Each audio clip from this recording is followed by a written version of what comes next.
दोस्तों, बाल विकास एवं शिक्षा शास्त्र के इस अंक में हम वस्तुनिष्ठ प्रश्न के साथ उपस्थित हैं।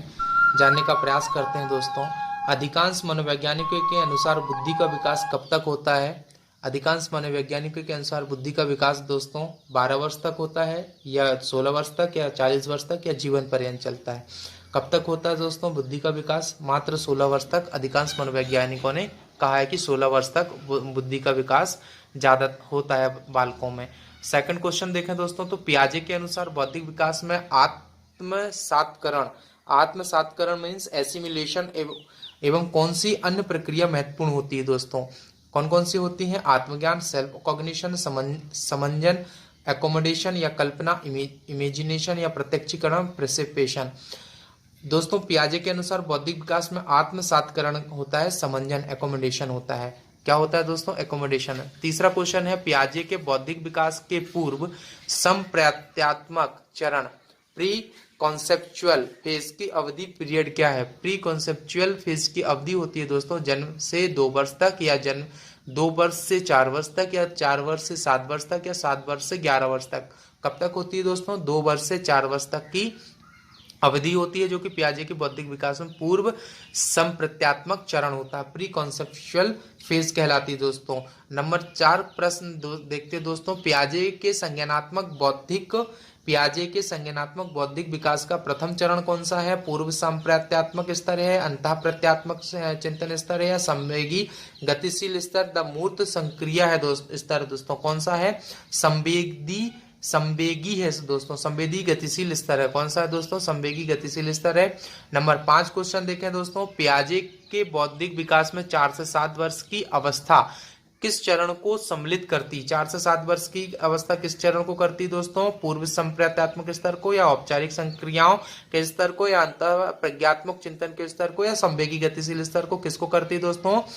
पियाजे के बौद्धिक विकास में 4 से 7 वर्ष की अवस्था है, वह चरण है अंतः प्रज्ञात्मक चिंतन के स्तर को, अंतः प्रज्ञात्मक चिंतन के स्तर को करती है। अगला क्वेश्चन है दोस्तों हमारे पास, औपचारिक संक्रियाओं में फॉर्मल ऑपरेशन का स्तर किस अवधि में घटित होता है? किसमें होता है दोस्तों? 4 से 7 वर्ष में होता है, या 11 वर्ष तक के आगे, या 2 वर्ष से 4 वर्ष, या उपयुक्त में से कोई नहीं? कौन सा वर्ष होता है दोस्तों? 11 वर्ष तथा उसके आगे की अवस्था में औपचारिक संक्रियाओं मतलब फॉर्मल ऑपरेशन होती है। क्वेश्चन नंबर 7, पियाजे के संज्ञानात्मक सिद्धांत की किस अवस्था में बालकों में पलटावी गुण मतलब ट्रेट ऑफ रिवर्सिबिलिटी आ जाती है? पियाजे के संज्ञानात्मक में कब आती है दोस्तों ट्रेट ऑफ रिवर्सिबिलिटी? ठोस संक्रियाओं की अवस्था में, औपचारिक संक्रियाओं में, संवेदी पेशी में, संक्रियात्मक अवस्था में। ठोस संक्रियाओं की अवस्था में मतलब रूढ़ व्यक्तित्व यदि हम बालकों के साथ करेंगे तो वो भी ट्रेट ऑफ रिवर्सिबिलिटी हमारे सामने दिखाना चालू कर देंगे दोस्तों।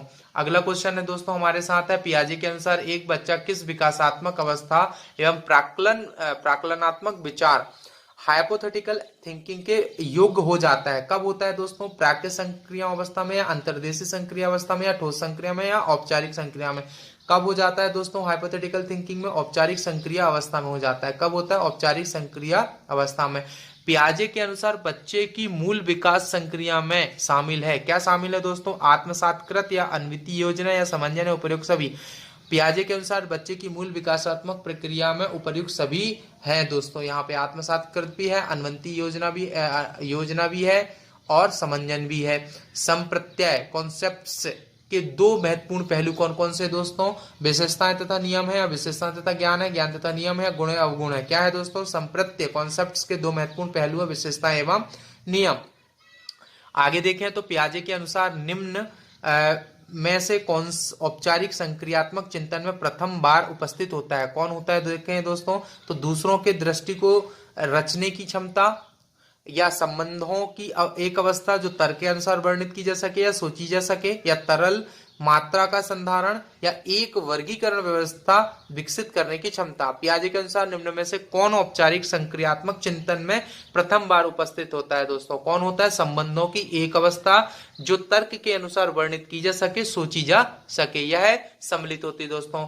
प्रश्न क्रमांक 12 देखें दोस्तों, इसमें तो सभी काली वस्तुएं उदाहरण हैं यदि वे वर्ग हों तथा कुछ ना होकर केवल वर्ग हों। यह उदाहरण है किसका है दोस्तों? सकारात्मक संप्रत्यय, समुच्चय बोधक संप्रत्यय या प्रतिबंधित संप्रत्यय या द्विप्रतिबंधित संप्रत्यय। क्या है उदाहरण दोस्तों? द्विप्रतिबंधित संप्रत्यय का उदाहरण है।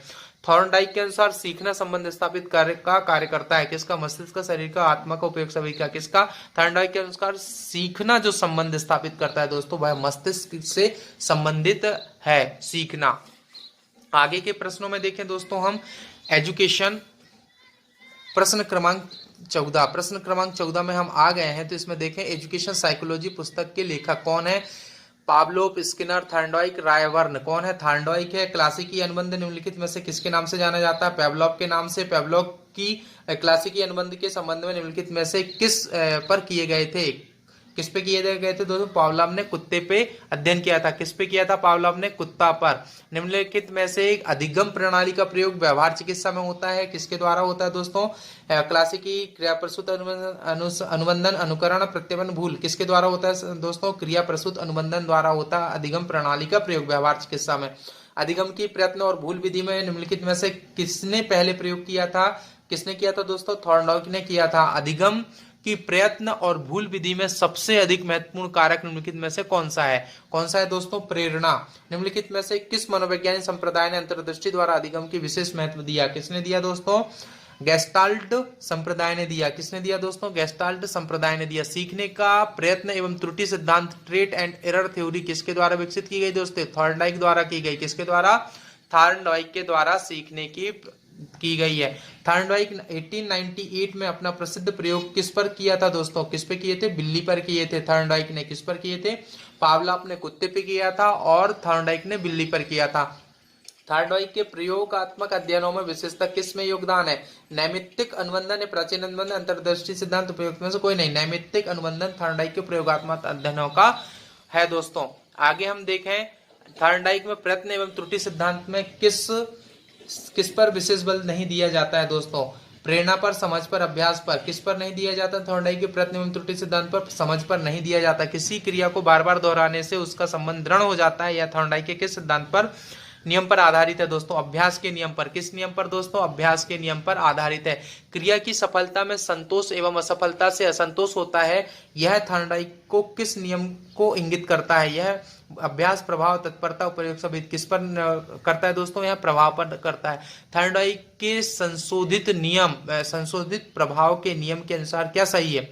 पुरस्कार का विधेयात्मक पॉजिटिव प्रभाव अधिक शक्तिशाली होता है। उन्होंने बताया कि पुरस्कार यदि हम दें तो वह पॉजिटिव प्रभाव डालता है और अधिक शक्तिशाली होता है बालकों पर। आगे के प्रश्न देखें दोस्तों। इसमें हमारे पास है प्रश्न क्रमांक 28। अंतर्दृष्टि सिद्धांत इनसाइट थ्योरी का प्रवर्तक कौन माना जाता है? कोहलर। अंतर्दृष्टि इनसाइट थ्योरी किसने दी थी दोस्तों? कोहलर ने दी थी। कोहलर ने अपना प्रसिद्ध प्रयोग किस पर किया था? कोहलर ने बनमानुस पर किया था। किस पर किया? चिंपैंजी पर कोहलर ने अपना प्रयोग किया था। अंतर्दृष्टि संबंध किससे संबंधित है दोस्तों? बुद्धि से संबंधित है। याद रखेंगे अंतर्दृष्टि किससे संबंधित है? बुद्धि से। अंतर्दृष्टि कैसी होती है दोस्तों? आकस्मिक, धीरे धीरे होती है, निश्चित, अनिश्चित होती है। अंतर्दृष्टि कैसी होती है? आकस्मिक आती है दोस्तों। यह हम क्लासिकी अनुबंधन, क्लासिकल कंडीशनिंग का प्रवर्तन कौन है? कौन है दोस्तों? थॉर्नडाइक, स्किनर, हल, पावलोव। कौन है? पावलोव है। क्लासिकी अनुबंधन किसके लिए? क्लासिकल अनुबंधन के लिए पावलोव जिम्मेदार नहीं, उन्होंने दिया है ये। क्लासिकी अनुबंधन के जन्मदाता पावलोव किस देश के थे? रूस के थे दोस्तों। कौन से देश के थे? रूस के। क्लासिकी अनुबंधन को क्या कहा जाता है दोस्तों? क्या कहा जाता है? पावलोवियन अनुबंधन। क्या कहते हैं दोस्तों? पावलोवियन अनुबंधन। नैमित्तिक नहीं, क्रिया प्रसूत भी नहीं, क्या कहते हैं? पावलोवियन अनुबंधन कहते हैं। आगे के कुछ प्रश्न दोस्तों और देख लेते हैं। प्रश्न क्रमांक 35। पावलोव ने प्रसिद्ध अनुबंधन का प्रयोग किस पर किया था? कुत्ते पर किया था। और पावलोव के अनुबंधन प्रयोग में सबसे पहले किसको उपस्थित किया गया था? पहले ध्वनि और तत्पश्चात भोजन चूर्ण प्रस्तुत किया गया। पहले ध्वनि की गई और उसके बाद में भोजन दिया गया। यह उन्होंने अपने प्रयोग में किया दोस्तों। किसने? पावलोव ने किया दोस्तों। पावलोव के प्रयोग में भोजन चूर्ण या खाद्य चूर्ण को अनुबंध की भाषा में क्या कहा गया है? अनानुबंधित उद्दीपक। अनानुबंधित उद्दीपक क्या कहा? अनुबंधित उद्दीपक नहीं दोस्तों, तटस्थ नहीं, अनानुबंधित उद्दीपक कहा गया है। अनानुबंधित उद्दीपक भोजन चूर्ण के उपस्थित करने पर कुत्ते में होने वाले लार स्राव को क्या कहते हैं? अनानुबंधिक अनुक्रिया कहते हैं। क्या कहते हैं दोस्तों? अनानुबंधिक अनुक्रिया कहते हैं। आगे के प्रश्न को और देख लेते हैं दोस्तों। पावलोव के अनुबंध प्रयोग में भोजन चूर्ण के पूर्व उपस्थित ध्वनि या घंटी को क्या कहते हैं? अनुबंधिक उद्दीपक। उसके पहले जो घंटी बजाई गई थी दोस्तों वो क्या कहलाती थी? अनुबंधित उद्दीपक कहलाई थी। दोस्तों यह जो सीरीज हमारे द्वारा चलाई जा रही है आपको कैसी लगी? यह जो हमारे द्वारा चलाई जा रही सीरीज है दोस्तों, यह मनोविज्ञान से रिलेटेड जितनी भी एग्जाम्स हैं, जैसे CTET और स्टेट टीचर एलिजिबिलिटी टेस्ट, और भी एग्जाम्स हैं दोस्तों, MPPSC ले लो और या UPSC ले लो, अदर एग्जाम हैं, सभी एग्जाम में मनोविज्ञान से रिलेटेड एग्जाम में यह हमारी जानकारी अति महत्वपूर्ण है। हमारे चैनल को लाइक करें, शेयर करें, सब्सक्राइब करें, और अंत में आपके अंदर बैठे परमात्मा को प्रणाम करता हूँ। मेरा प्रणाम स्वीकार करें। धन्यवाद।